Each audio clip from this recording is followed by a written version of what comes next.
রাসূলুল্লাহ সাল্লাল্লাহু আলাইহি ওয়াসাল্লাম বলছেন, সালাসাতুন লা ইয়াদখুলুনাল জান্নাহ, তিন শ্রেণীর লোক জান্নাতে যাবে না, আবাদান, কখনো তারা জান্নাতে যাবে না।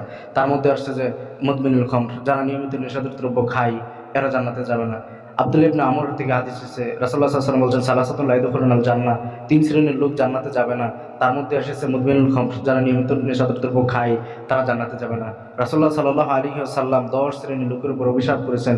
তার মধ্যে যারা নেশাদার দ্রব্য খায়, যারা নেশাদার দ্রব্য পান করায়, যারা নেশাদার দ্রব্য তৈরি করে, যারা নেশাদার দ্রব্য সরবরাহ করে, যারা নেশাদার দ্রব্য বানায়, যারা নেশাদার দ্রব্য লাভাংশ ভোগ করে, যারা নেশাদার দ্রব্য এই কোম্পানিগুলো চালায়, যারা নেশাদার দ্রব্য টাকাকে গুনে, এরকম যত প্রকার লোক রয়েছে, এই প্রকার লোকের উপর রাসূলুল্লাহ সাল্লাল্লাহু আলাইহি ওয়াসাল্লাম অভিশাপ করেছেন।